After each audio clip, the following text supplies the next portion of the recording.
हम तो फोटोग्राफी कर ली। हमने कर ली फोटोग्राफी। आप होगा सुख शांति, क्या होगा दीदी? और जो विजिट करने आएंगे ब्रह्मा कुमारी का अपना hospital. We have started since 91। Here allopathy, homeopathy, Panchakarma, Ayurveda, all pathy. After some pathy means यहाँ mostly after medication. No smoking, no drug. और ऐसे भी आप किसी भी डॉक्टर से चेक करा लो पैसे नहीं लगते। और हमने 50 9 और 10 विद्यालय को जो भी पेशेंट आएगा सब कुछ फ्री। फिर 5 बजे बाद उसको घर घर छोड़ना है, क्योंकि तो ऐसे गरीब उनके पास पैसा कहाँ से आएगा? इसलिए अपनी गाड़ी जाती उसको लाने के लिए। अब उनकी भाषा तो हम जानते नहीं, क्योंकि हर गांव में हम स्टाफ लगा कर रखे हैं उनकी भाषा समझेंगे, वो अपनी भाषा में कलेक्ट कर रखेंगे, अपनी गाड़ी जाएंगे तो इधर आना मन सक्सेसफुल ऊपर वाले की लिस्ट में है।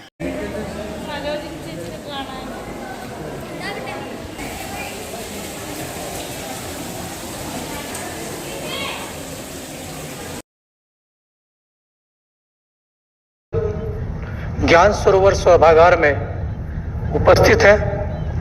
विषय बहुत गंभीर चल रहा था, स्पिरिचुअल इंटेलिजेंस और आर्टिफिशियल इंटेलिजेंस।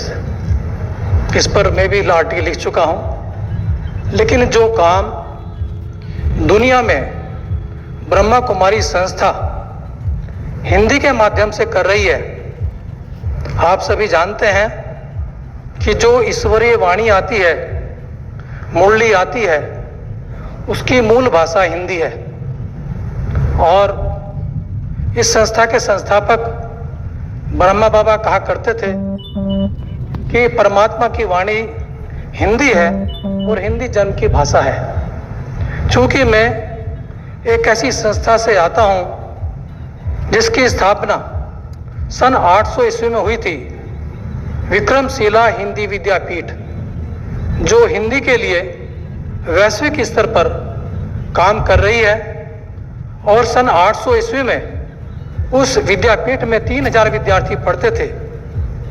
हम लोगों ने बीड़ा उठाया हुआ है कि जो भी व्यक्ति या संस्था वैश्विक स्तर पर, देशीय स्तर पर, राज्य स्तर पर हिंदी के लिए काम करता है, हिंदी को बढ़ावा देता है, उसमें हम जहाँ सम्मान देते हैं वहीं अकादमिक सम्मान भी है, जिसमें यदि 2 पुस्तकें हिंदी में प्रकाशित हों या 2 शोध पत्र हों तो उनको विद्या वाचस्पति और उसके बाद विद्यासागर मानद उपाधि प्रदान की जाती है।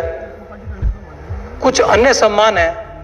लेकिन आज हमारा सौभाग्य इस बात का है कि जो हमारे प्रजापिता ब्रह्मा कुमारीश्वर विश्वविद्यालय के मीडिया विंग के चेयरपर्सन हैं बीके करुणा भाई, जो मूलतः हिंदी भाषी क्षेत्र से आते हैं, लेकिन हिंदी के लिए इन कॉन्फ्रेंसेस के माध्यम से एक बहुत बड़ी सेवा कर रहे हैं। और उनकी वाक्पटुता देख करके, संवाद देख करके, उनकी भाषा देख करके कहीं नहीं लगता कि ये अहिंदी भाषी क्षेत्र में जन्मे होंगे। तो निश्चित रूप से मुझे लगता है कि सबसे बड़ा काम बीके करुणा भाई इस यज्ञ के माध्यम से इस पूरी दुनिया में मीडिया बंधुओं को हिंदी के प्रति प्रेरित करने के लिए, हिंदी के प्रति जागृत करने के लिए और इनमें सकारात्मक पत्रकारिता के साथ मूल्यनिष्ठ पत्रकारिता को बढ़ावा देने का काम आप कर रहे हैं। इसी के लिए आपको आज हम वैश्विक स्तर पर हिंदी के उत्थान के लिए आपको प्रेरक व्यक्तित्व सम्मान के रूप में हमने सम्मानित करने का निर्णय लिया है। और मैं निवेदन करूंगा, अपने साथ हमारे उत्तराखंड सूचना विभाग के उपनिदेशक डॉक्टर मनोज श्रीवास्तव जी मौजूद हैं, वो भी आए। हमारे भारतीय ब्रह्म सभा रुड़की के अध्यक्ष, जिनके सौजन्य से हम ये सम्मान दे रहे हैं, अनिल भारद्वाज जी आप आए। और मंच पर विराजित हैं हमारे दिव्यगिरी हिमगिरी के चीफ एडिटर को राज अस्थाना जी, वो भी हमारे परिवार का सदस्य हैं, हिस्सा हैं। हम सब मिलकर आपको ये सम्मान दे करके हम विभूषित करेंगे। और साथ ही कुंभ के ऊपर एक आस्था, विरासत और विज्ञान, इस पर एक अद्भुत एक बुक, फोटो बुक तैयार हुई थी, जो कुंवर राज अस्थाना जी की मेहनत का फल है, वो भी आपको भेंट करेंगे। तो आज ये एक सुखद घड़ी है और संपादन जो है इसका वो मनोज श्रीवास्तव जी और कुमार राज ताजी ने किया है। ये हमारे लिए बहुत सुखद है।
तो हमारा एक ही लक्ष्य रहता है कि इस समय पर भारत में जो भी कुछ हम देख रहे हैं स्वतंत्रता के पहले या उसके बाद, जो पत्रकारों का जो सहयोग है और उन लोगों की जो प्रयास है, उससे जो भी कुछ है, जो सनातन का, संस्कृति का, जो आज विश्व गुरु बनने की जो स्वप्न है, तो वो पत्रकार वृंद से ही ये साध्य है। और जनता में ये इंस्पिरेशन पहुंचाने का जो कार्य पत्रकार ही करते हैं। तो हमारा एक ही लक्ष्य है, जो आज तक अब तक जो व्यस्तता है, ऐसी जीवन से 3-4 दिन के लिए भी आबू पर्वत आते हैं, तो ऐसा एक वातावरण यहाँ बना हुआ है जिसको हम आध्यात्मिक शिक्षा कहते हैं, या बहुत ही एक शांत वातावरण यहाँ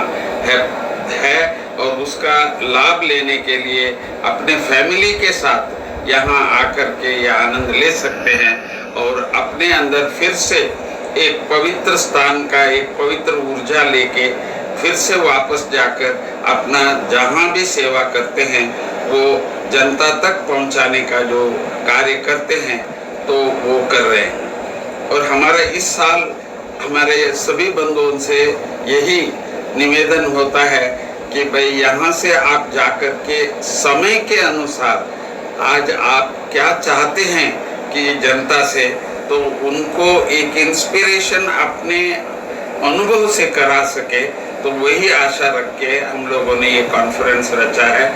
और आप ये कहते, आपको श्री गोपाल नारसन का नमस्कार। डिवाइन मिरर हिंदी चैनल में आपका बहुत बहुत स्वागत है। आइए जान लेते हैं आज की कुछ खास चर्चित खबरें। जैसे कि आप देख रहे थे, ब्रह्मा कुमारीज मुख्यालय माउंट आबू के ज्ञान सरोवर में संस्था के मीडिया विंग द्वारा आयोजित 4 दिवसीय राष्ट्रीय मीडिया सेमिनार विभिन्न सत्रों में संपन्न हुआ, जिसमें राष्ट्रीय स्तर के कई पत्रकारों, पत्रकारिता के प्राध्यापकों, मंत्रियों व अधिकारियों के साथ ही ब्रह्मा कुमारीज बहनों और भाइयों ने विशेष संदर्भित परिचर्चाएं की। सबसे खूबसूरत कार्यक्रम टॉक शो रहा, तो वहीं राजयोगी वीके करुणा भाई का विक्रमशिला हिंदी विद्यापीठ द्वारा किया गया सम्मान भी आकर्षण का केंद्र बना रहा, जिसकी विस्तृत रिपोर्ट इस बुलेटिन के आरंभ में आप प्रदीप यादव के सौजन्य से देख चुके हैं। चुनाव की आड़ में राजनीति का स्तर कितना अधिक गिर गया है कि देश के शीर्ष पद पर बैठा व्यक्ति भी अपनी मर्यादा भूलता जा रहा है। प्रधानमंत्री नरेंद्र मोदी ने आरोप लगाया कि राहुल गांधी व अरविंद केजरीवाल को पाकिस्तान से समर्थन मिल रहा है, लेकिन माना जा रहा है कि यह उनका चुनावी बयान है, क्योंकि संवैधानिक पद पर बैठे व्यक्ति को यदि यह जानकारी है तो उन्होंने उनके विरुद्ध क्या कार्रवाई की, यह भी देश जानना चाहता है। हालांकि प्रधानमंत्री ने अपने उक्त आरोप को जांच का विषय भी बताया है।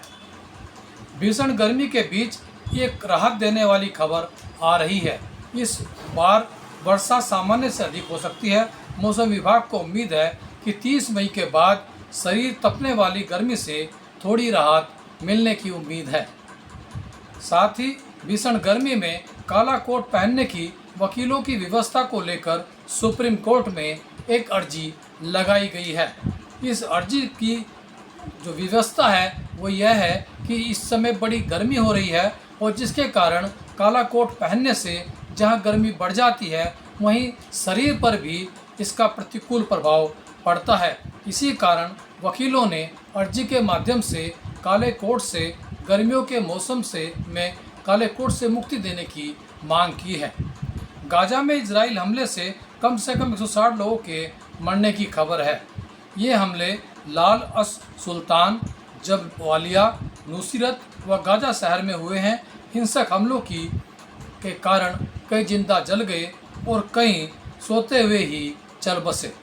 देहरादून में 500 से अधिक अवैध कब्जा वाले मकानों पर बुलडोजर चल सकता है। इसी कारण नगर निगम ने अवैध कब्जे की दुकानों व मकानों को खाली करने की कार्रवाई शुरू की है। धर्म परिवर्तन कराने के आरोप में रानीपुर पुलिस ने विकास नगर के एक मौलाना के विरुद्ध मुकदमा दर्ज कराया है। धर्म परिवर्तन के लिए मुफ्त उपचार व धन तथा जमीन देने का प्रलोभन दिया गया था। और अंत में देखिए ब्रह्मा कुमारी जी का आज का यह हमारा प्रेरक वीडियो। कर्मों का हिसाब किताब है, शरीर का हिसाब किताब है, अभी यहाँ किसका स्वभाव संस्कार है, कुछ भी बात है, बड़ी बात नहीं है, ठीक है, इसमें भला है। तो सहन शक्ति ने मनन शक्ति को साथ दिया, फिर मनन शक्ति अच्छी है ना तो सहन शक्ति नेचुरल है, मेहनत नहीं। पर सहन शक्ति में सभी शक्तियां उनके साथ जैसे रास कर रही है, सब शक्तियों की रास चलती रहे, एक भी शक्ति नहीं होंगी रास नहीं चलेंगे।